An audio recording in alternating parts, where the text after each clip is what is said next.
Boker Tov, good morning, Shalom. This is Charles coming to you live from Ottawa, the capital of Canada. I'm a Messianic Jew, and this morning I would like to tell you a little bit more about replacement theology from the Messianic perspective.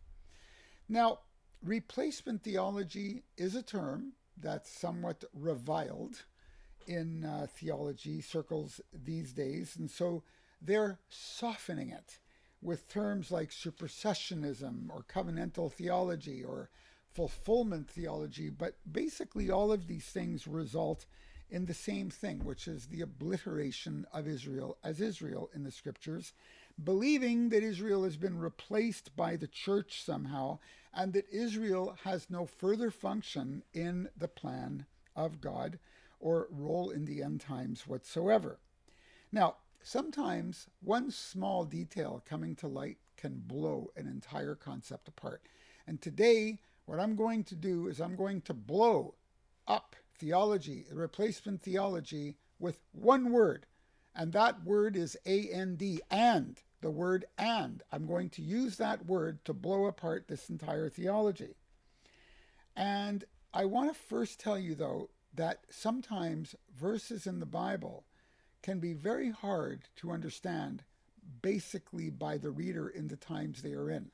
What I mean by that is, for instance, Daniel 12:4 talks about an explosion of knowledge and people traveling everywhere to and fro. And for many, many centuries, it would have been hard for biblical scholars to understand that. But with the establishment of the internet and air travel, now those verses can be seen in a new light, right? So the same thing with Israel. For 2,000 years, Jews were scattered all over the planet. There was no actual state of Israel.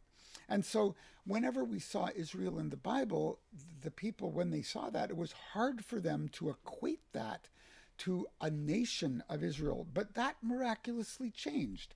The events in 1948 have presented the shocking possibility that maybe when the Bible talks about Israel, it could now literally mean Israel. Okay? The church fathers severed themselves off from the rich root of the cultivated olive tree. And they did that to promote the notion, okay, that the church was now the new Israel. You see, Rome needed to find a scapegoat for the death of Jesus, so they blamed it on the Jews. And they allegorized all the terms, calling Israel, Israel in the Bible, and the promises that God made to Israel as having already been fulfilled to the church. And this is the root of much anti-Semitism, which, by the way, is now at its highest levels, according to the Anti-Defamation League, that it's ever been since Nazi Germany. Now, to show you how unworkable and impractical replacement theology is, I'd like you to try reading Romans chapters 9 through 11. And wherever you see the word Israel, try replacing it with the word church. You'll quickly see how little sense that makes. Israel in the Bible literally means Israel. The word Israel occurs over 70 times in the New Testament, and actually 79 times if you include the word Israelite. And in all but two of these instances, they unequivocally refer to the nation of Israel and not the church. One of those verses, which I'm going to talk about today, which could be an exception, is Galatians 6:16. I'm going to read it to you from the NLT. It says, "May God's peace and mercy be upon all who live by the principle of the unity of Messiah, because they are the new people of God." So when you read that, it's very easy for you to assume that Israel and the Gentile, Jew and Gentile in Messiah are one. I'm going to now read to you from the NIV the same verse. "Peace and mercy be to all who follow this rule, for the Israel of God." Now, who is the Israel of God? People say the Israel of God is the church. People who promote the idea of replacement theology. And we know that this is not what Paul meant.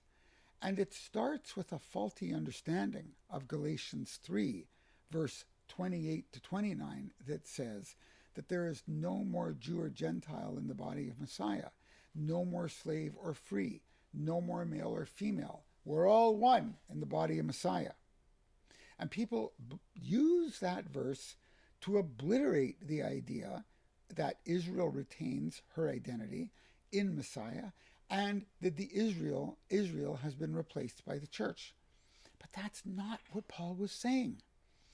Paul was telling the church that Jew and Gentile are now united in the body of Messiah, meaning that they approach God in the same way. The principle of forgiveness is the same for both, which is in Christ.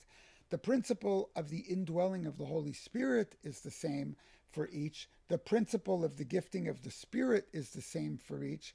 The principle of forgiveness is the same for each. But a Jew remains a Jew and a Gentile remains a Gentile. We know this because later on in his epistles, he gives very specific instructions to Jews and Gentiles, to wives and to husbands, to male and to female, and to slave and to free. Simply put, if you're a 40-year-old Filipino and you come to faith in Jesus, you will still be a 40-year-old Filipino after the time that you accept the Lord Jesus. But you're forgiven and you are washed clean by the blood of Jesus, exactly the same as any other nationality under the sun. But the purposes for Israel remain. Okay, now I'm going to look at this very same verse in the NASB. The NASB is a better translation because it's more word for word to the original Greek or Hebrew. Probably the best is the ASV, but that's a little harder to understand. So using the NASB, Galatians 6:16 says, "And all who follow this rule or this principle, peace and mercy be upon them and upon the Israel of God." Notice the word "and." Now, if we go back, okay, to Galatians 6:15, we see Paul talking to two groups, the circumcision and the uncircumcision.